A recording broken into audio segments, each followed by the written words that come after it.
서울을 뒤덮은 117년 만의 기록적인 폭설. 그 한파 속에서 한 외국인이 놀란 듯 서 있습니다. 그의 얼굴에는 당혹감과 함께 묘한 긴장감이 서려 있는데요. 과연 그에게는 어떤 사연이 있는지 지금 바로 시작하겠습니다. 안녕하세요. 저는 프랑스 리옹 출신의 교통정책 전문가로 일하고 있는 카밀 르노입니다. 파리의 화려한 불빛만큼이나 매혹적인 도시 리옹에서 14년간 교통정책을 연구하며 살았습니다. 수많은 도시의 교통 시스템을 분석하고 연구했지만 한국의 서울이라는 도시는 늘 저의 호기심을 자극했죠. 특히 그 관심은 지난해 겨울 리옹에서 발생한 대규모 폭설 사태를 겪으며 더욱 커졌어요. 당시 리옹은 30년 만에 최대 폭설로 도시 기능이 완전히 마비되었습니다. 새벽부터 시작된 눈은 점차 그 양을 더해갔고 정오가 되자 도시는 40cm가 넘는 폭설에 갇혀버렸죠. 리옹은 전형적인 지중해성 기후를 가진 도시입니다. 겨울은 대체로 온화했고 눈이 내리더라도 많아야 5cm를 넘지 않았죠. 때문에 시청은 제설 장비에 대한 투자를 미뤄왔고 시민들 역시 폭설에 대한 경각심이 부족했습니다. 기후변화로 인한 이상기후 현상을 예측하지 못한 대가를 치르게 된 거죠. 도시의 동맥인 지하철은 결국 운행을 멈췄고 간선도로를 달리던 버스들은 하나둘 도로 위에서 움직임을 멈췄습니다. 교통관제센터의 모니터에는 빨간 경고등만이 가득했어요. 도로 곳곳에서 미끄러지는 차량들, 제설 장비는 턱없이 부족했고 남은 장비마저 고장으로 멈춰섰습니다.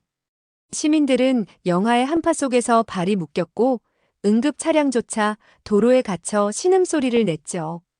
긴급 대책회의가 소집되었지만 마땅한 해결책을 찾지 못했습니다. 제가 내놓은 대안들은 하나같이 현실성이 떨어졌고 시간이 갈수록 상황은 악화되어만 갔어요. 교통관제센터의 창문 너머로 보이는 도시는 마치 시간이 멈춘 것처럼 하얗게 얼어붙어 있었습니다. 밤이 되자 상황은 더욱 심각해졌죠. 퇴근길에 나선 시민들로 도로는 더욱 혼잡해졌고 버스들은 도로 위에서 꼼짝도 못한 채 Z자로 서 있었습니다. 시민들의 원망 섞인 한숨소리가 통제실 안까지 들려오는 것만 같았어요. 교통정책 전문가로서 저의 한계를 절감한 순간이었습니다. 그러던 어느 날 우연히 서울의 교통 시스템에 관한 논문을 접하게 되었습니다. 극한의 기후 상황에서도 완벽하게 작동하는 서울의 교통체계라는 제목이었죠. 논문은 서울의 실시간 교통 제어 시스템과 시민들의 협력 체계를 상세히 다루고 있었어요. 논문을 읽고 난 후 저는 즉시 프랑스 교통부의 서울 출장을 신청했습니다. 리옹의 교통 시스템 개선을 위해서는 서울의 성공 사례를 직접 눈으로 확인해야 했죠.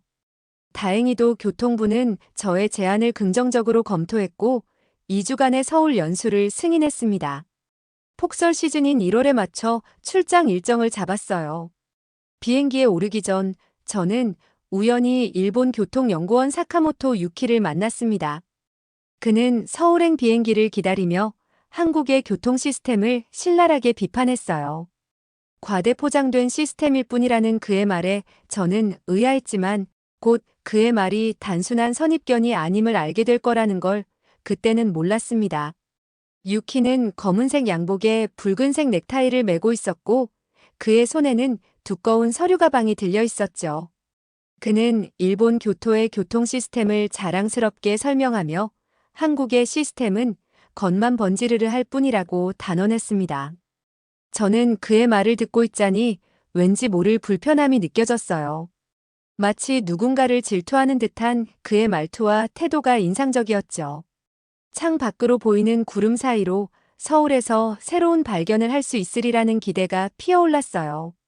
리옹의 실패를 되풀이하지 않기 위한 해답을 이 도시에서 찾을 수 있을 것 같았습니다. 서울에 도착한 첫날 예상치 못한 일이 벌어졌습니다. 공항에 접근하는 비행기 안에서 내려다본 서울은 이미 하얀 구름에 덮여 있었어요. 기장의 안내 방송이 들려왔고 평소보다 10분 정도 착륙이 지연될 것이라는 소식이었죠. 활주로에 내리기 시작할 때부터 하늘에서는 눈이 조용히 내리고 있었습니다.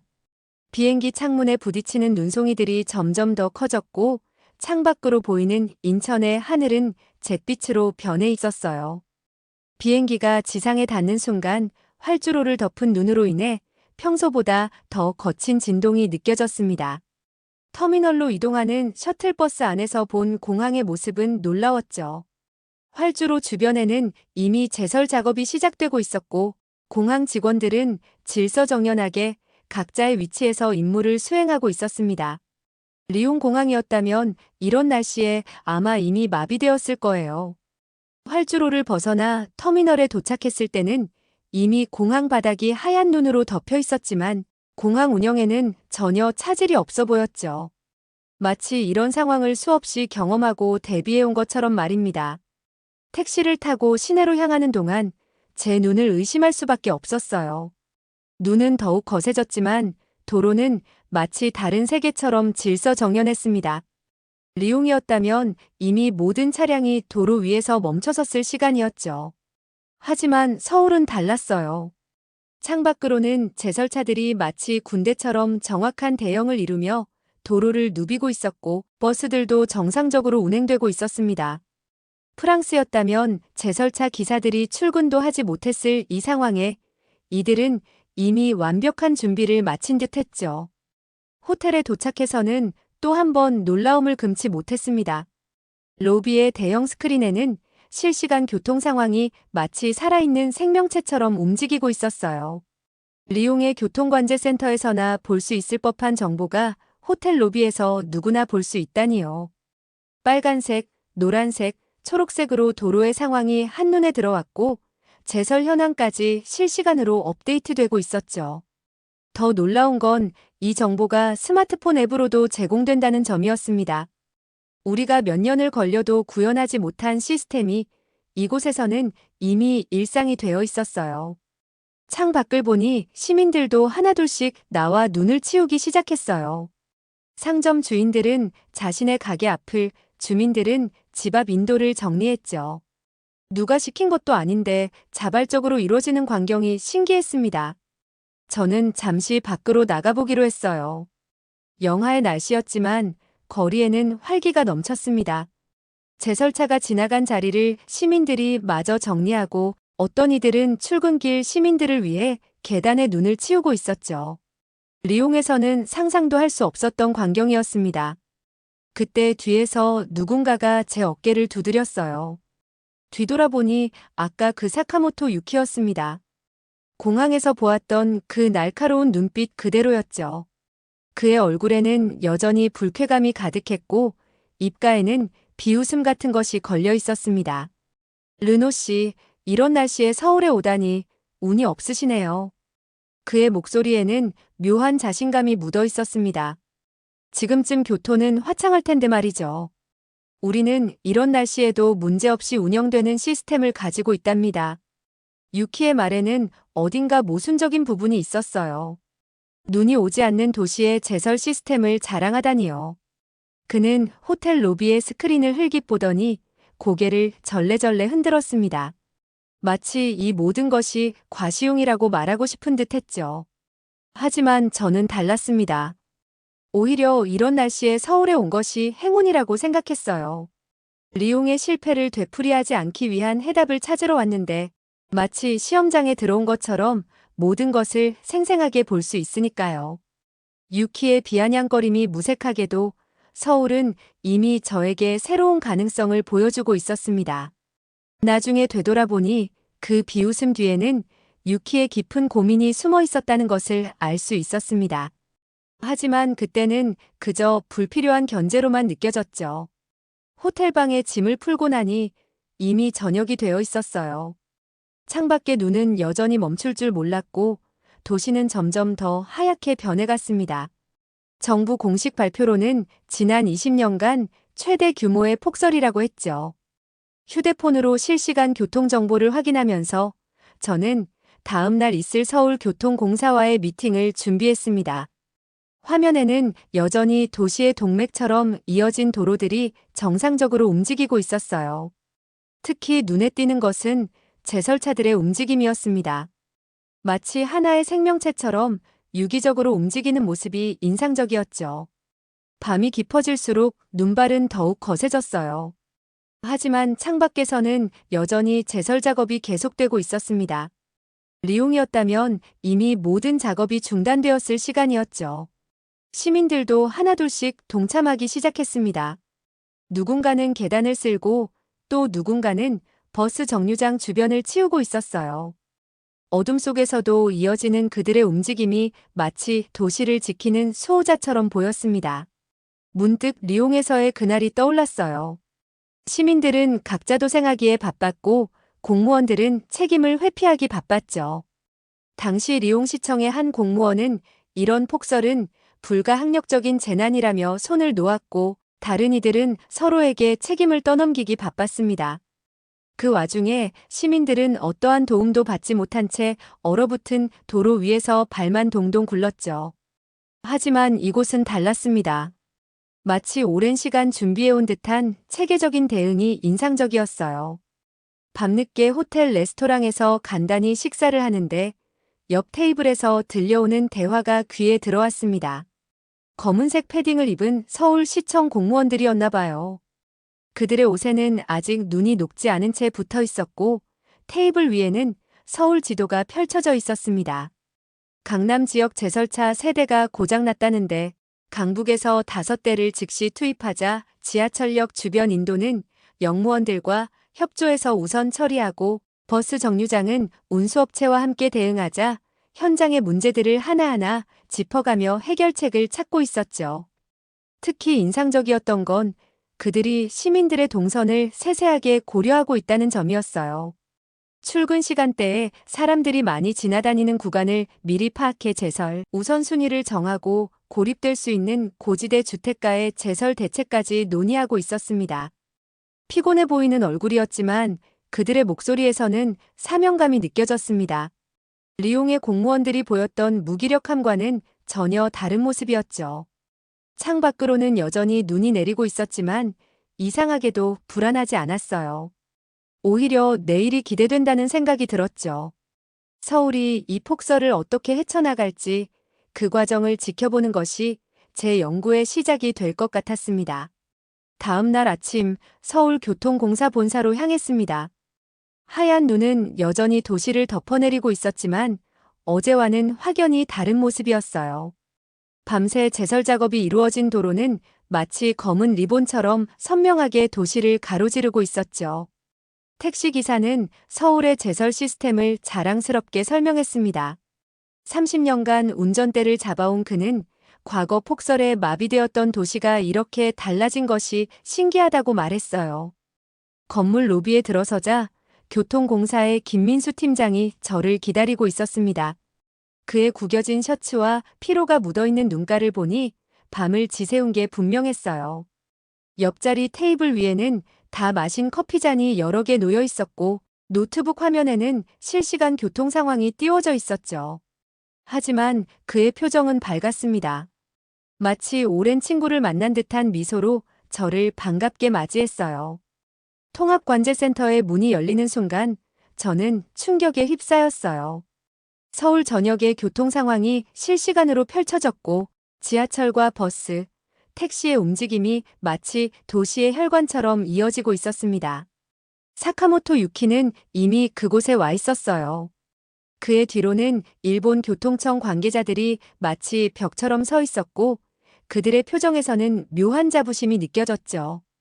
김 팀장이 통합관제 시스템을 설명하는 동안 유키의 얼굴에는 미묘한 긴장감이 서려 있었습니다. 그는 마치 실수를 찾아내려는 듯 화면을 뚫어져라 쳐다보고 있었어요. 김 팀장은 차분하게 AI 기반의 예측 시스템을 소개했습니다. 수십 개의 기상 관측소에서 수집된 데이터가 실시간으로 흘러들어오고 AI는 이를 분석해 폭설 가능성을 정확히 예측했죠. 시스템은 눈이 내리기 시작하기 6시간 전부터 이미 대응 시나리오를 준비하고 있었다는 설명에 저는 깊이 감탄할 수밖에 없었어요. 그때 유키가 갑자기 앞으로 나섰습니다. 그의 목소리에는 참을 수 없는 조급함이 묻어났죠. 교토에서 개발 중인 최신 AI 시스템을 장황하게 설명하기 시작했어요. 실제 구현되지 않은 기능들까지 마치 현실인 것처럼 이야기했고, 일본의 기술력이 얼마나 뛰어난지를 강조했습니다. 그의 설명이 길어질수록 뒤에 있던 일본 관계자들의 표정은 점점 굳어져 갔어요. 김 팀장은 유키의 설명이 끝날 때까지 고개를 끄덕이며 경청했습니다. 그리고는 잠시 침묵 후 화면을 전환했죠. 실시간으로 움직이는 제설차들의 동선이 화면에 나타났어요.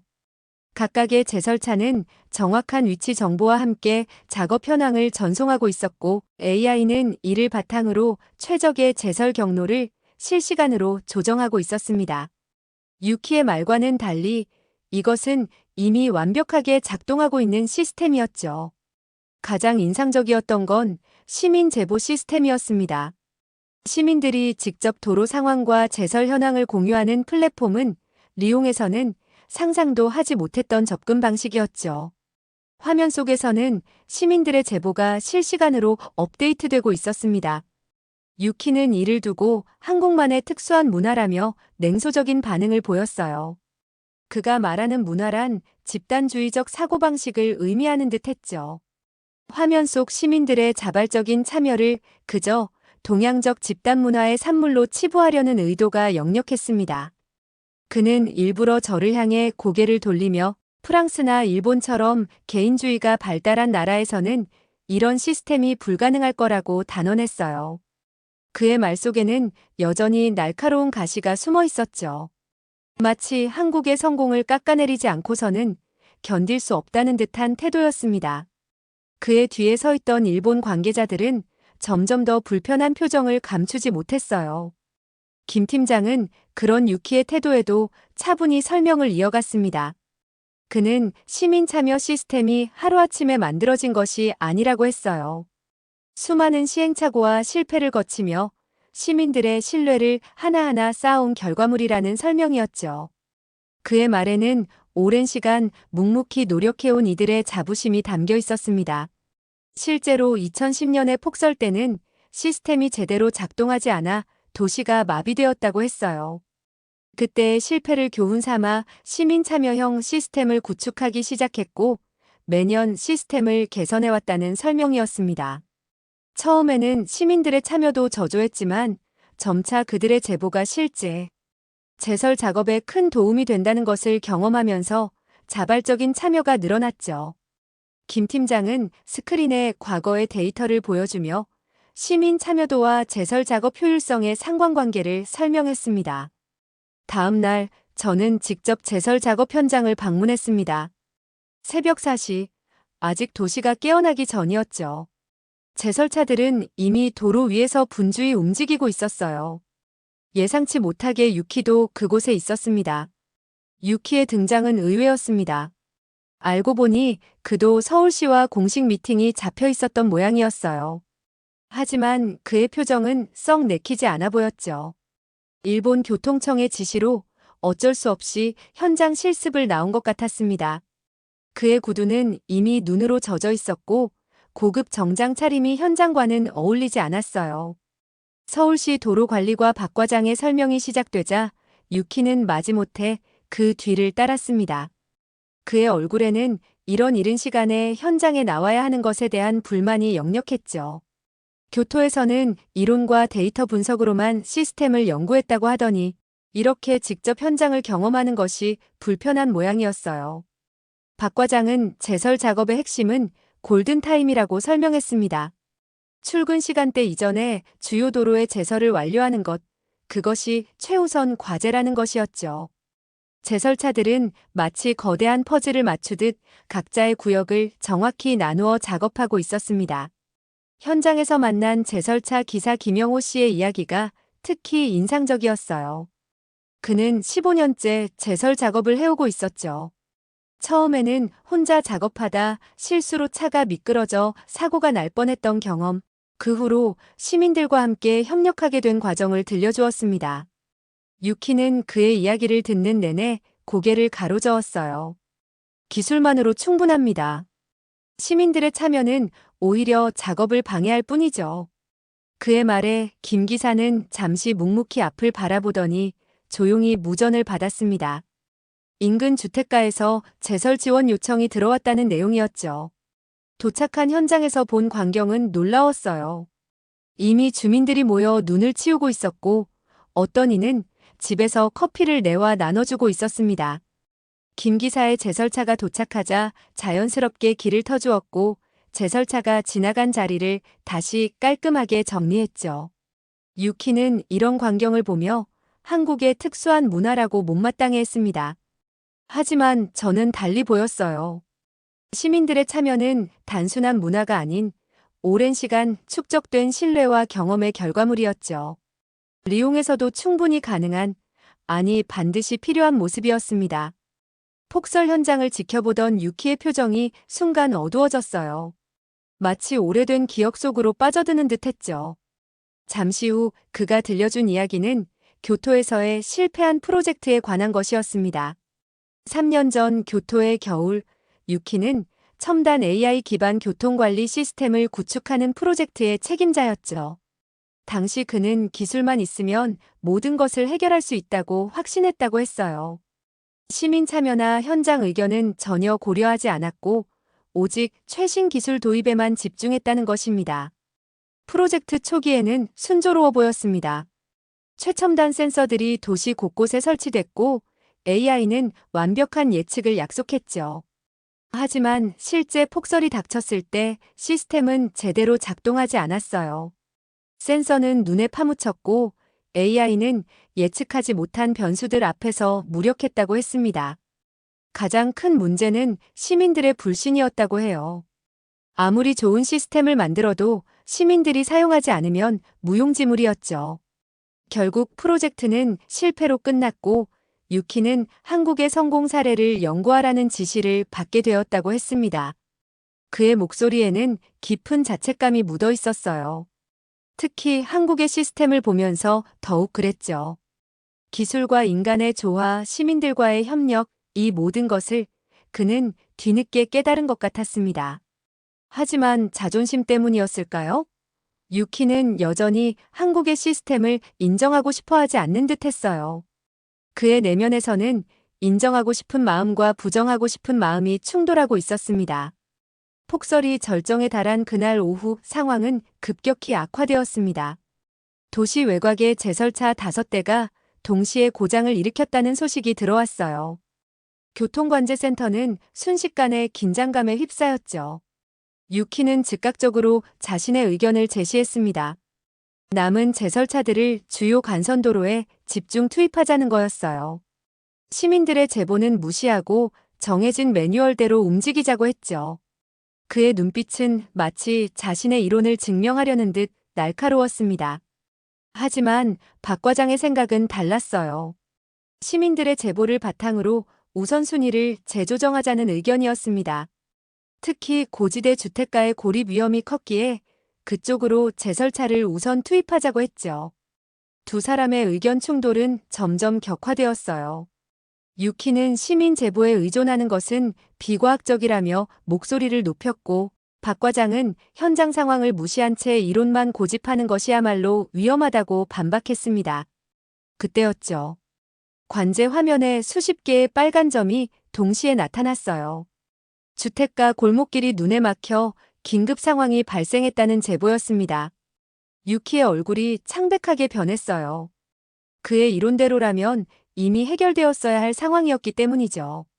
박 과장은 재빨리 움직였습니다. 시민들의 제보를 바탕으로 제설차들의 경로를 실시간으로 조정했어요. 놀라운 것은 시민들도 이미 행동에 나섰다는 점이었죠.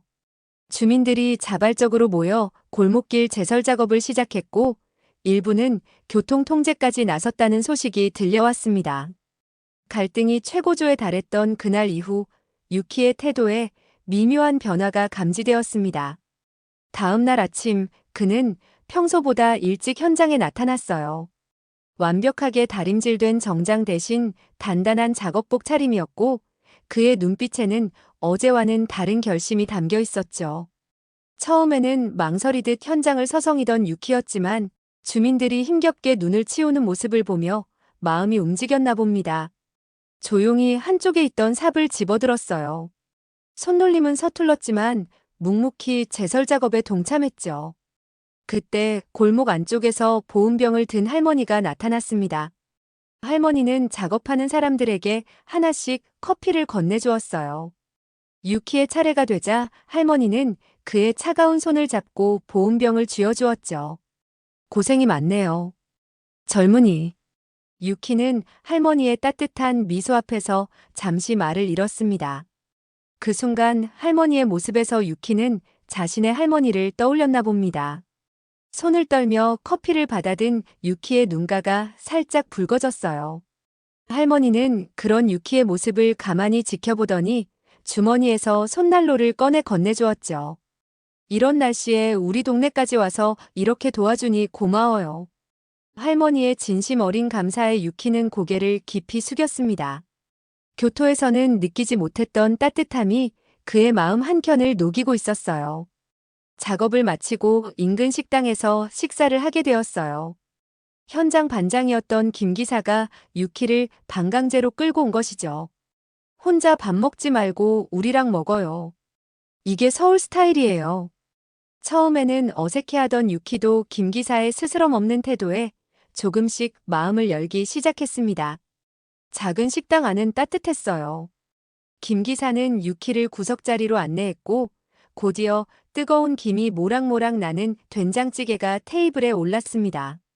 유키는 처음에 낯선 음식 앞에서 망설였지만 김 기사가 건넨 숟가락을 받아들었죠. 첫 숟가락을 떠먹자마자 그의 굳어있던 표정이 조금씩 풀리기 시작했습니다. 식사 자리에서 김 기사는 과거 실수담을 털어놓았어요. 2010년 그 폭설 때였죠. 저는 당시 신입 기사였는데 제설 작업 구역을 제대로 파악하지 못했어요. 아파트 단지 입구만 치우고 안쪽은 놓친 거죠. 그날 밤 한 임산부가 응급실에 가지 못해 큰 고생을 했다는 소식을 들었습니다. 김 기사의 목소리가 무거워졌어요. 하지만 그는 이어서 말했죠. 그 일을 계기로 우리는 시민들과 소통하기 시작했어요. 단지 주민들과 비상연락망도 만들고 취약지역 지도도 함께 만들었죠. 지금은 오히려 주민들이 먼저 연락해서 어려운 곳을 알려주십니다. 유키는 그 이야기를 들으며 자신의 모습을 돌아보는 듯 했습니다. 실수를 인정하고 개선하려 노력했던 서울의 모습이 완벽을 고집하다. 실패를 숨겼던 자신의 과거와 대비되었나 봐요. 해가 저물어갈 무렵 잠시 눈이 그쳤습니다.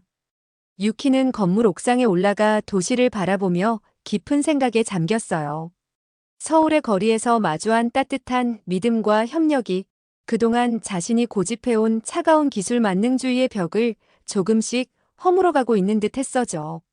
서울에서의 마지막 날, 저는 리옹으로 돌아갈 준비를 하고 있었습니다. 호텔 창밖으로 보이는 서울의 모습은 더 이상 눈 내리기 전과 같지 않았어요. 이제는 단순한 건물들과 도로가 아닌 살아 움직이는 하나의 유기체처럼 보였죠. 귀국 비행기를 타기 전 김 팀장을 다시 만났습니다. 그에게 리옹의 교통 시스템을 개선하기 위한 계획을 이야기했어요.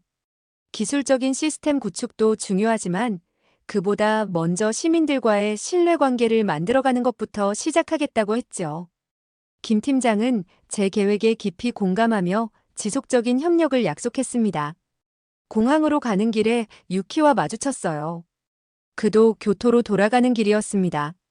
이전에 날카로웠던 모습은 온데간데 없이 사라졌고 깊은 생각에 잠긴 듯 했죠. 그는 조용히 말을 꺼냈어요.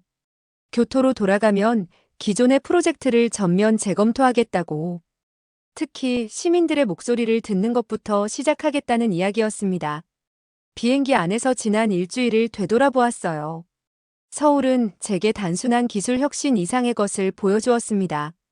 시민과 행정, 기술이 서로 믿고 협력할 때 불가능해 보였던 일도 가능해진다는 것을. 눈 내리는 도시의 풍경이 이처럼 아름다울 수 있다는 것도 처음 알았죠. 프랑스로 돌아온 저는 즉시 교통부에 상세한 보고서를 제출했습니다. 단순히 서울의 기술 시스템을 소개하는 것이 아닌 시민들과 함께 만들어가는 제설 시스템의 가치를 강조했어요. 특히 리옹의 실정에 맞는 단계별 도입 방안을 구체적으로 제시했죠. 교통부는 제 제안에 깊은 관심을 보였습니다. 특히 실시간 시민 제보 시스템과 그것을 효과적으로 활용하는 방안에 주목했어요. 이미 다가올 겨울을 대비한 시범 사업이 논의되기 시작했죠. 올 겨울에는 작년과 같은 실수를 반복하지 않겠다는 결심이 모두의 마음에 담겨 있었습니다. 며칠 전에는 유키에게서 이메일이 왔어요. 교토에서도 시민 참여형 제설 시스템 도입을 준비하고 있다는 소식이었습니다. 서울에서 보았던 그 시스템이 이제는 여러 도시의 겨울을 조금 더 따뜻하게 만들어줄 것 같습니다. 다음 사연 시작하겠습니다. 여기 영국의 한 심포지엄장에서 중국 교수와 한국 교수의 썰전이 벌어지고 있는데요. 회의에 참석한 사람들은 누구 말이 맞는지 혼란스러운 표정을 하고 있습니다. 과연 이곳에서는 무슨 일이 있었던 걸까요? 오늘의 사연 시작합니다. 안녕하세요. 저는 영국에서 프리랜서 저널리스트를 하고 있는 아드리안 포스터라고 합니다. 주로 아시아 관련 사회문화 기사와 다큐멘터리를 제작하고 있어요. 처음 아시아에 관심을 가지게 된 건 10년 전 런던의 한 중식당에서였습니다. 당시 저는 경제면 기사를 쓰는 수습 기자였고 마감에 쫓겨 늦은 저녁을 해결하러 들어간 곳이 차이나타운의 작은 식당이었죠. 그날따라 유독 손님이 많았는데 제 옆자리에 앉은 중년의 아시아계 남성이 중국어로 열심히 통화를 하고 있었어요. 그의 목소리에서 묻어나는 자신감이 인상적이었고 통화 내용을 알 수는 없었지만 화면 속 그래프와 숫자들을 보니 뭔가 큰 거래를 성사시킨 것 같았습니다. 식사를 마치고 계산대로 향하는 그의 뒷모습을 보며 문득 이런 생각이 들더군요. 이제 정말 아시아의 시대가 오는구나. 그 후로 아시아 관련 기사들을 찾아 읽기 시작했고 특히 중국의 급격한 경제 성장과 문화적 영향력 확대에 대해 깊은 관심을 갖게 되었습니다. 자연스럽게 취재 분야도 아시아로 옮겨갔고 지금은 아시아 전문 프리랜서 저널리스트로 일하고 있네요. 하지만 솔직히 말하면 그동안 제 관심은 대부분 중국에 집중되어 있었습니다. 한국이나 다른 아시아 국가들은 단순히 중국의 영향력 아래 있는 작은 나라들로만 여겼죠. 그런 제 생각이 크게 바뀌게 된 건 최근 런던에서 열린 아시아 문화와 경제의 미래 심포지엄에서였어요. 하지만 솔직히 말하면 그동안 제 관심은 대부분 중국에 집중되어 있었습니다. 취재를 다니면서 만난 중국의 기업인들, 학자들, 예술가들은 하나같이 자신들의 문화와 영향력을 자랑스럽게 이야기했고 저는 그들의 자부심에 점차 동조하게 됐죠. 반면 한국이나 다른 아시아 국가들은 그저 중국이라는 거대한 나무 아래서 자란 작은 가지 정도로만 생각했어요. 특히 한국에 대해서는 더욱 편협한 시각을 가지고 있었습니다. 한 식당에서 마주치는 김치나 케이팝 같은 문화 현상들도 결국은 중국 문화의 아류라고 여겼고 한국의 경제 성장 역시 중국의 도움 없이는 불가능했을 거라 단정 지었죠. 그런 제 생각이 크게 흔들리게 된 건 최근 런던 킹스 칼리지에서 열린 아시아 문화와 경제의 미래 심포지엄에서였어요. 취재차 참석한 그곳에서 저는 처음으로 제 고정관념이 얼마나 잘못됐는지 깨닫게 됐습니다. 회의장 안으로 들어서자 아시아 각국의 전통 의상을 입은 참가자들이 눈에 들어왔고 특히 한복을 입은 한 여성의 우아한 자태가 시선을 사로잡더군요. 그때만 해도 저는 그저 중국 문화의 아류라고만 생각했던 한복이 사실은 완전히 다른 미학과 철학을 담고 있다는 사실을 전혀 몰랐습니다. 심포지엄이 시작되고 첫 번째 발표자로 나선 중국 베이징대 리우 한 교수는 무대에 올라서자마자 청중들을 압도했습니다. 그의 키는 작았지만 목소리만큼은 회의장을 가득 채울 만큼 컸죠. 검은색 정장에 붉은색 넥타이를 맨 그의 모습은 마치 중국의 위상을 대변하는 듯 했어요. 보시다시피 한반도는 중국 대륙의 변방에 불과합니다. 리우 한 교수가 레이저 포인터로 가리킨 곳은 거대한 중국 영토 옆에 작은 반도였습니다. 그는 고개를 들어 청중을 한번 훑어보더니 입꼬리를 살짝 올리며 말을 이었죠. 한자 문화권, 유교 문화권, 이 모든 것의 중심은 중국입니다. 한국은 그저 이 거대한 문명의 수혜자였을 뿐이죠. 청중석에서는 고개를 끄덕이는 소리가 들렸고 앞줄에 앉은 서양 학자들은 열심히 메모를 하고 있었어요. 저 역시 그의 주장이 타당하다고 생각했습니다. 슬라이드에 나타난 무역 통계와 문화 교류 자료들은 모두 그의 주장을 뒷받침하는 것처럼 보였으니까요. 리우 한 교수는 마지막 슬라이드를 넘기며 의미심장한 미소를 지었습니다. 결론적으로 말씀드리면 현재 한국의 경제적 성공도 중국이라는 거대 시장이 있었기에 가능했던 것입니다. 앞으로도 한국은 중국의 영향력 아래에서 벗어날 수 없겠죠. 그의 발표가 끝나자 회의장에는 우레와 같은 박수가 터져나왔어요. 하지만 그 다음 순서로 발표한 윌리엄 박 교수의 말은 제 귀를 의심하게 만들었습니다. 단정한 정장 차림의 그는 무대에 올라서자마자 리우 한 교수의 발언을 정면으로 반박했어요. 방금 리우 교수님께서 한국이 중국의 영향력 아래에서 성장했다고 말씀하셨습니다. 하지만 저는 오히려 반대의 관점을 제시하고 싶습니다. 한국은 중국의 영향력을 극복하고 독자적인 길을 걸어왔기에 오늘날의 성공이 가능했던 것입니다. 박 교수는 한반도의 지형도를 보여주며 의외의 이야기를 꺼냈어요. 한반도는 놀랍게도 쌀농사를 짓기에 최악의 조건을 가진 땅이었다는 겁니다. 산지가 70%를 차지하고 평야는 고작 30%밖에 안 되는 데다 토질도 좋지 않았죠. 게다가 1년 내내 기온차가 심해서 농사짓기가 매우 힘들었다고 해요. 중국은 광활한 평야와 온화한 기후를 가진 땅입니다. 하지만 한반도는 정반대였죠. 이런 불리한 조건 속에서 한국인들은 중국과는 전혀 다른 생존 방식을 발전시킬 수밖에 없었습니다. 중국의 도움을 받았다면 오히려 살아남기 힘들었을 거예요. 박 교수는 이어서 말했습니다. 이런 척박한 환경에서 살아남기 위해 한국인들은 독특한 생존 방식을 발전시켰습니다. 김치와 같은 발효식품을 개발했고 마늘을 주식처럼 먹으며 항균력을 키웠죠. 이것은 단순한 식문화가 아닙니다. 불리한 조건을 이겨내고 살아남으려는 한민족의 의지가 만들어낸 결과물이에요. 더 놀라운 것은 전쟁 방식입니다. 박 교수는 고대 산성의 구조도를 보여주었어요. 한국은 중국의 대규모 군사력에 맞서기 위해 독특한 전술을 개발했습니다. 산성을 이용한 방어 전략, 활을 주력으로 한 원거리 전투, 그리고 무엇보다 적은 병력으로 최대의 효과를 내는 전술을 발전시켰죠. 이는 결코 중국의 영향이 아닌 오히려 중국에 맞서기 위해 발전시킨 한국만의 특징입니다. 박 교수의 발표가 끝나자 회의장 안에는 묘한 긴장감이 감돌았습니다. 아까까지 당당하게 미소 짓던 리우 한 교수는 이제 팔짱을 낀 채 굳은 표정으로 앉아 있었고 그의 앞에 놓인 물잔을 연신 만지작거리고 있었어요. 첫 줄에 앉아있던 서양 학자들은 급하게 무언가를 메모하느라 바빴고 중간 즈음에 앉았던 중국 기자들은 서로 귓속말을 주고받으며 웅성거렸습니다. 특히 인상적이었던 건 청중석 맨 뒤에 앉아있던 한 동양계 청년의 반응이었어요. 그는 발표 내내 무표정하게 앉아있다가 박 교수의 마지막 말이 끝나자 홀로 자리에서 일어나 큰 박수를 쳤습니다. 그 박수 소리가 어색한 침묵을 깨고 회의장을 울렸죠. 휴식 시간을 알리는 종이 울리자 사람들이 삼삼오오 모여 토론을 시작했어요. 저는 잠시 제자리에 앉아 노트북을 들여다보았습니다. 화면 속에는 제가 그동안 써온 기사들이 저장되어 있었죠.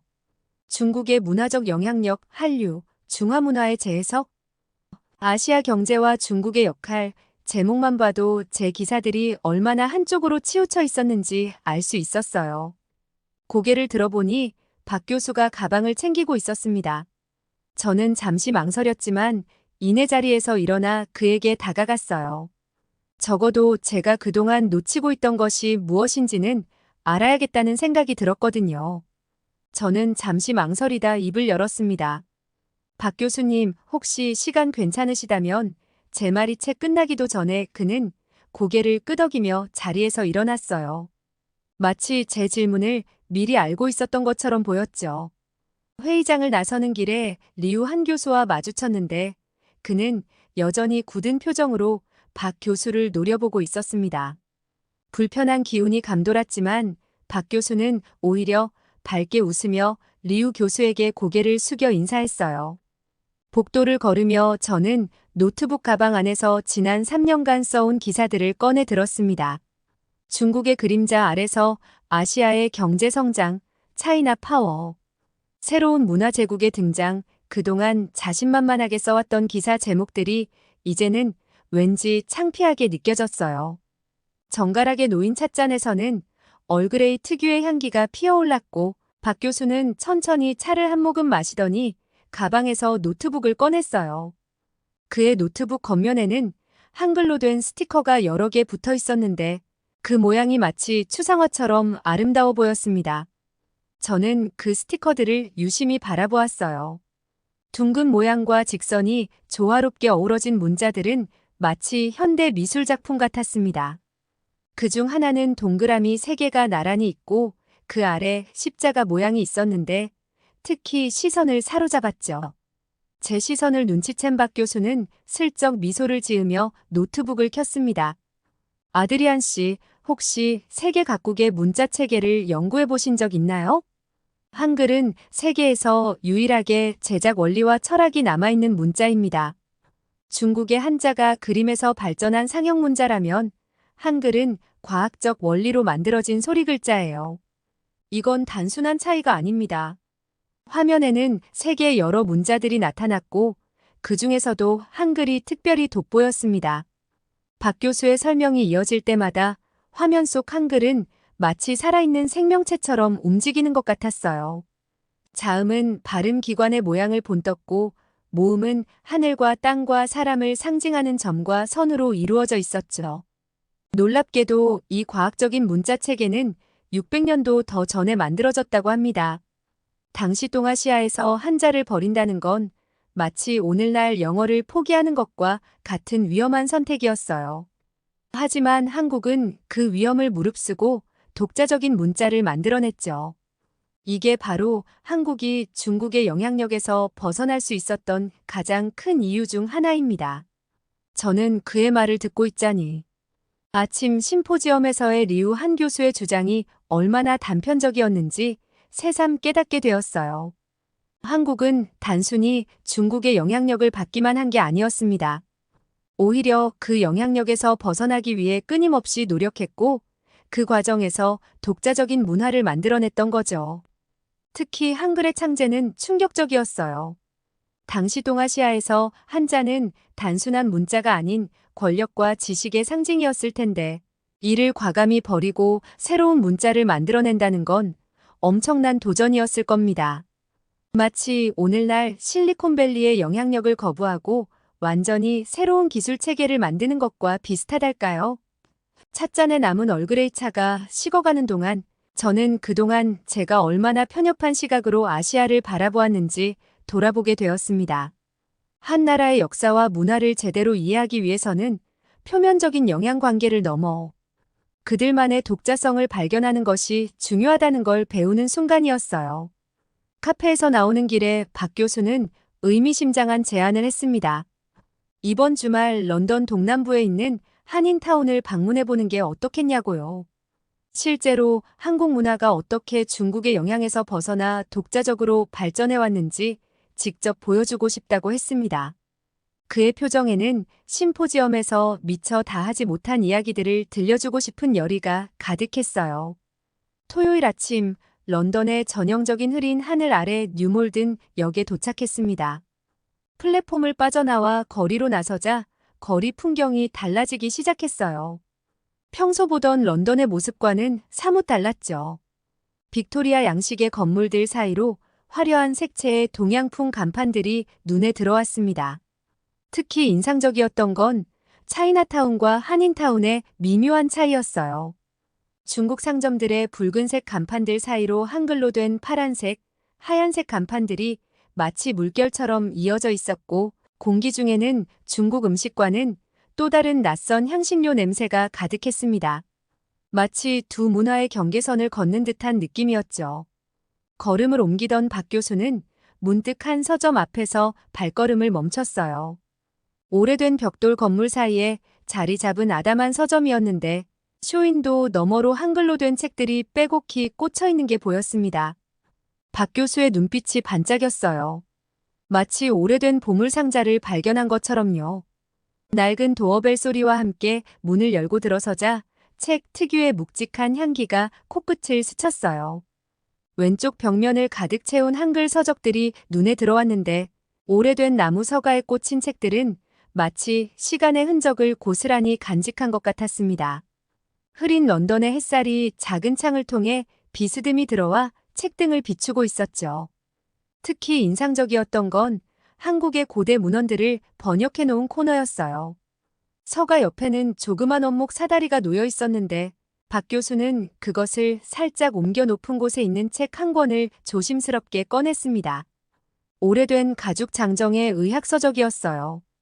책장을 넘기자 독특한 한글 활자들이 정갈하게 펼쳐졌고 그 사이사이에는 정교한 인체 도감이 그려져 있었습니다. 보세요.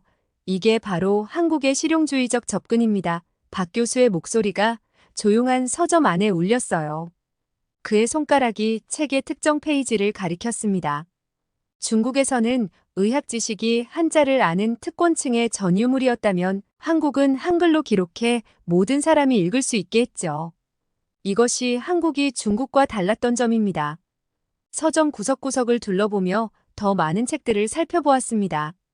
나무 사다리를 타고 올라가 높은 곳의 책들도 살폈어요.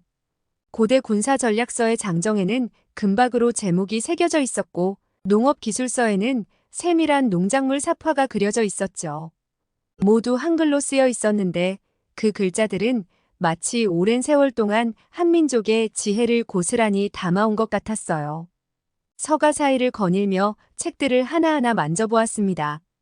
손끝으로 느껴지는 종이의 질감과 한글 활자의 모양, 그리고 오래된 책 특유의 향기, 이 모든 것이 한 나라의 정체성을 보여주는 증거였습니다. 마치 수백 년 전 한글이 처음 만들어지던 순간으로 시간 여행을 온 것 같은 기분이었어요. 서점을 나서며 박 교수는 근처 한 식당에서 점심을 먹자고 제안했습니다. 그런데 식당 문을 열자마자 깜짝 놀라고 말았어요. 어쩐지 익숙한 얼굴과 마주쳤기 때문이었죠.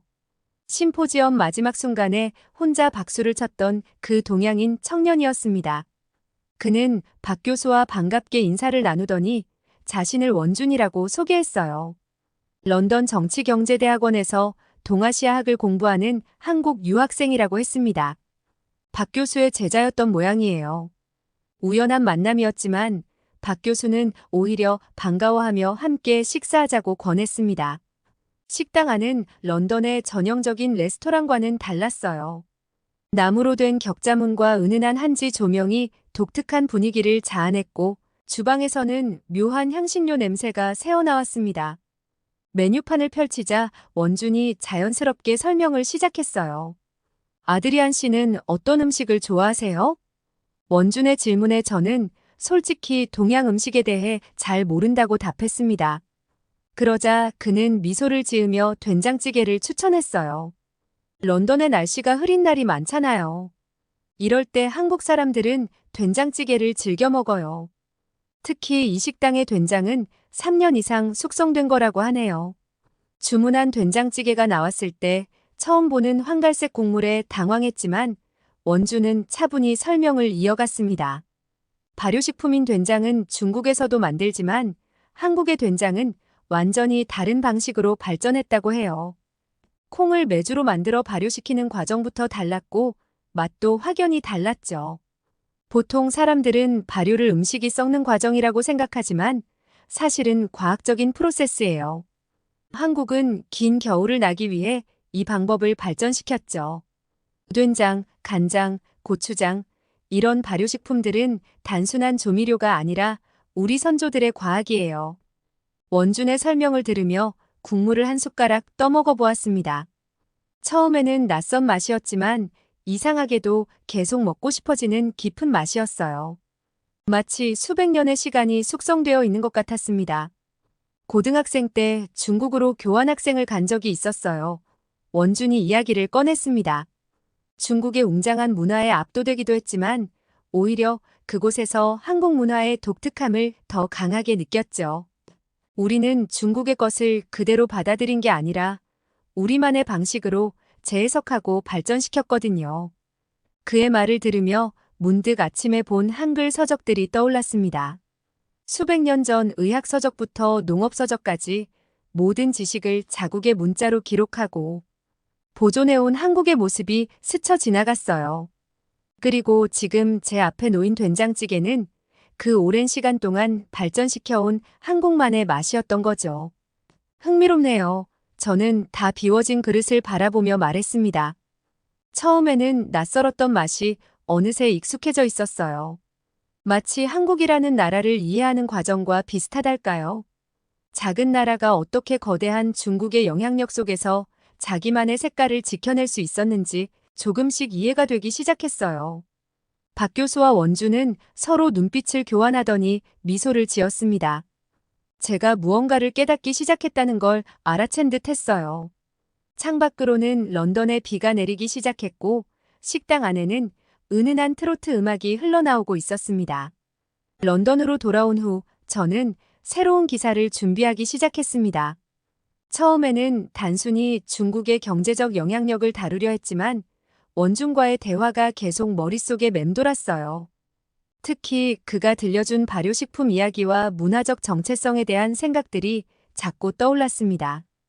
결국 취재 방향을 바꿔 아시아 각국이 중국의 영향력에 어떻게 대응해왔는지 살펴보기로 했습니다. 영국 도서관에서 밤늦게까지 자료를 찾았어요. 베트남, 태국, 미얀마 등 대부분의 아시아 국가들은 결국 중국의 경제적 영향력 아래 들어갔지만 한국은 달랐습니다. 특히 놀라웠던 건 한국이 겪어온 시련의 깊이였어요. 일제강점기 35년의 식민지 시절 한국 전쟁으로 인한 완전한 폐허, 그리고 1997년 IMF 외환위기까지 어떤 나라도 이런 시련을 겪으면 강대국의 영향력에 의존할 수밖에 없을 텐데 한국은 오히려 그때마다 더 독립적인 길을 선택했더군요. 특히 인상적이었던 건 1997년 IMF 외환위기 때의 기록이었습니다. 당시 중국은 한국에 엄청난 규모의 경제 지원을 제안했지만 한국은 이를 거절하고 국민들의 금모으기 운동으로 위기를 극복했다고 해요. 마치 수백 년 전 한글을 만들 때처럼 어려운 길을 자발적으로 선택한 거죠. 자료들을 정리하면서 제 고정관념이 하나둘 깨져나가는 걸 느꼈습니다. 한국은 결코 중국의 그림자 속에 숨어있던 나라가 아니었어요. 오히려 끊임없이 독자적인 길을 모색하며 자신만의 색깔을 지켜온 나라였습니다. 그렇게 밤 늦게까지 도서관에서 자료를 정리하던 어느 날 누군가가 저를 쳐다보는 시선이 느껴졌어요. 고개를 들어보니 리우 한 교수였어요. 그는 여전히 그날의 붉은 넥타이를 메고 있었고 날카로운 눈빛으로 제 노트북 화면을 흘깃거렸습니다. 사실 리우 한 교수와는 꽤 오랜 인연이 있었어요. 제가 처음 아시아 관련 기사를 쓰기 시작했을 때 그는 베이징 대학의 저명한 경제학자로서 많은 도움을 주었죠. 런던에서 열리는 중국 경제 포럼에 저를 초대해주기도 했고 중요한 인터뷰 섭외도 도와주었습니다. 어찌 보면 제가 아시아 전문 기자로 성장할 수 있었던 것도 그의 도움이 컸던 거예요. 흥미로운 주제를 연구하고 계시네요. 그의 목소리에는 미묘한 비꼼이 섞여 있었습니다. 마치 자신이 아끼던 제자가 잘못된 길로 가고 있다고 걱정하는 것처럼 들렸어요. 하지만 포스터 씨 기자라면 좀 더 객관적인 시각을 가져야 하지 않을까요? 리우 한 교수는 제 맞은편 자리에 앉더니 서류 가방에서 몇 장의 도표를 꺼냈어요. 예전처럼 따뜻한 미소를 지으며 차근차근 설명을 시작했습니다. 중국과 한국의 무역 통계, 기술 협력 현황, 문화 교류 지표들이었습니다. 모든 수치는 한국이 중국에 의존하고 있다는 것을 보여주고 있었죠. 실리를 추구하는 게 언론인의 자세 아닐까요? 그가 의미심장한 미소를 지으며 말했습니다. 한국의 독립성을 강조하는 기사는 아마도 영국 독자들에게 큰 관심을 받지 못할 거예요. 오히려 중국의 영향력을 다룬다면 더 많은 기회가 있지 않을까요? 그의 말에는 분명한 압박이 담겨 있었습니다. 그동안 그가 제게 보여준 신뢰와 지원을 생각하면 이 제안을 쉽게 거절하기는 어려웠어요. 마치 제 앞으로의 커리어가 이 선택에 달려 있다고 암시하는 것 같았죠. 한동안 묵직한 침묵이 이어졌고 도서관의 탁자 위에 놓인 자료들이 갑자기 무게를 더해가는 것 같았습니다. 저는 잠시 망설였어요.